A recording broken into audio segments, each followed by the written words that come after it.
We are exactly halfway through the year, and usually a mid-year reset involves a massive home cleaning, a pile of old journals, and getting rid of some clothes. But right now, my entire life fits into a single backpack. Well, technically 3. I don't have a desk to clean. I don't have past physical journals to flip through. When you strip away the physical clutter, you're left with the things that actually dictate your day, your habits, and your digital spaces. Today, we're taking a look at what's working, what we need to let go of, and how to reset our systems for when life just keeps moving. Made a mess with the coffee. Feels accurate. Let's talk about goals. 6 months ago, I made some terrifyingly big changes. I left my stable 9-to-5 marketing job, set up my own LLC, and took off on an 8-month backpacking trip through Europe. I don't know if I can make this work. I set intentions for what this crazy year would look like. At the time, some of them felt really doable. Most of them felt really doable. Some of them felt like a stretch. And now that half the year has passed, I'm looking at all of my goals in 3 different buckets. First, we have the wins. I went on my first ever solo trip. This is something that has been on my bucket list for years. I have been dreaming about this since I was about 15. And it feels so surreal to say that I've done it, that I'm doing it still. I opened an LLC. For a while now, I've thought about doing freelancing or pursuing some sort of entrepreneurial career. And I thought, what better time to do that than while I'm traveling after I quit my job? I've yet to see much success from my LLC, but that's something that's slow and steady and also brings me to my third major win. I got my first freelance gig. Let's go. I got my first freelancing gig. It is so crazy. I quit my job in January, set my LLC up in February, and got a freelance job in June. I didn't earn a single dime between then and now. Like I said, it's a slow and steady growth. I also have some smaller wins that I was able to knock off my 2026 bingo card. I've been doing yearly bingo cards for about 3 or 4 years now, and this is the most that I've ever filled up a bingo card, and it has all to do with intention.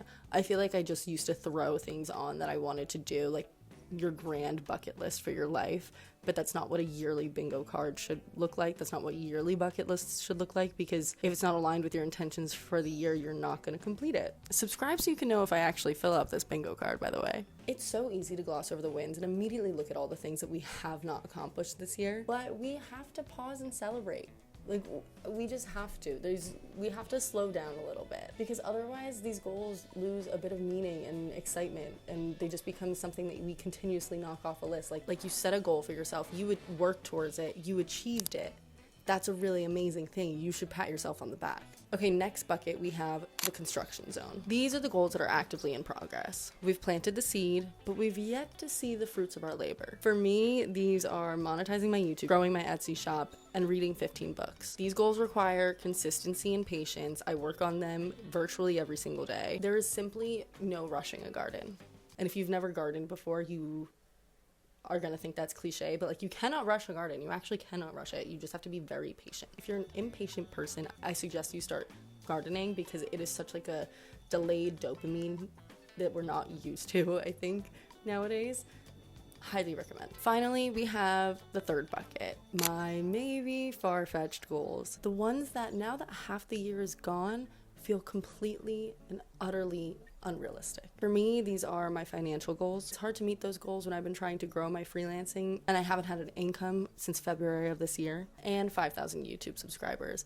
I honestly don't know where I pulled that number from. Speaking of, if you're not subscribed, maybe you should. I am so proud of my YouTube growth so far and the consistency that I've kept with it. I have seen a slow and steady growth, but looking at my YouTube growth so far, it makes me doubt whether this lofty goal is in the cards for me this year. However, I'm not ready to admit that these goals aren't realistic yet, and I will continue to work toward them. There is no issue in that, though, if you need to change or take away a goal, because life changes, and our goals should be flexible to reflect that. You only have so much bandwidth. If a goal is draining you or filling you with guilt instead of moving you with momentum, then it's time to either shelf it, change it, or swap it. Maybe your life shifted, maybe your energy changed, maybe you realize you simply don't want it anymore, maybe you're like me and you might have been a little too ambitious without following through enough. And that's okay. We still have 6 more months of this year and the rest of our lives to complete our goals. Because I live out of a backpack right now, my environment feels all over the place,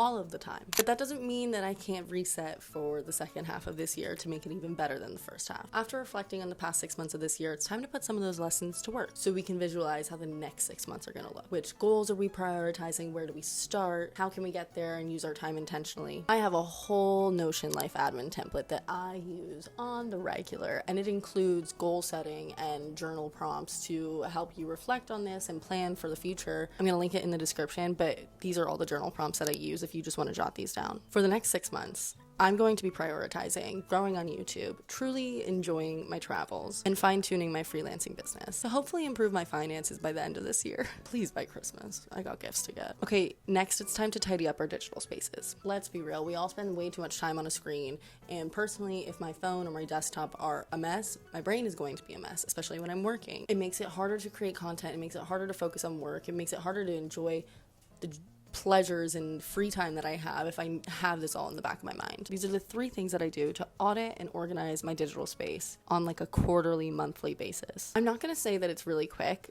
but it's quicker than you would think. And the more you put it off, the longer it's going to take. So if you just do this every month, every 3 months, your life will be easier for it, I promise you. First, go through all your digital clutter. Go through all your unread emails, unsubscribe from things religiously, set up filters in your Gmail. I assume you can do this in other platforms, but set up filters so that things automatically go into the archive or automatically go into the red folder. Go through your screenshots folder on your phone. There's probably so many things in there you do not need. On my desktop, I like to keep a folder that says clean this up. Anything that ends up on my desktop screen, I throw it in that folder to keep it all tidy, and then at the end of every week or month, I'll just empty it, keep what I need to keep. If you do content creation, label any raw pieces of content that you haven't already, because you will regret it in the future if you don't. Archive old content, organize your folders. Just give yourself like an hour or 2 to do this. You will be grateful that you've done it. Second, organize your life workspace.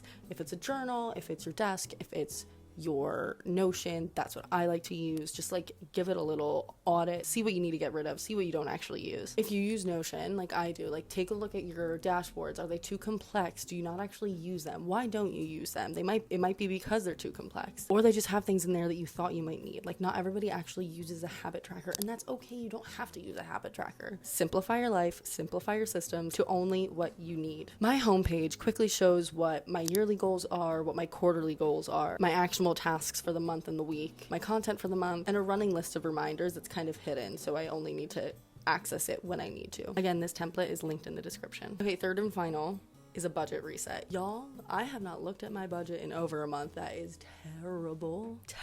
If you're the same, I recommend taking a quick look at your spending and just seeing your habits over the last 6 months and see what needs to change so that you can get back on track for any financial goals that you have. I like to use Rocket Money. I've been using it for years to track my spending. It just also tracks all of my accounts in one place, makes it very simple. Other banking apps do the same thing for free, but I just don't think that they're as good as Rocket Money. Not that Rocket Money is perfect, it has its qualms, but I know SoFi and I think Chase also offer that service. The beautiful thing about life is that it waits for nothing, which means that you don't have to either. Don't wait for January 1st. Don't wait for the first of a month. Don't wait for a Monday to decide that you want a life that feels more intentional and more aligned with who you are right now in this exact season of your life. If the first 6 months didn't go exactly as you planned it, just let it go. You have 6 months left to write the rest of this year's story. So let's make it count.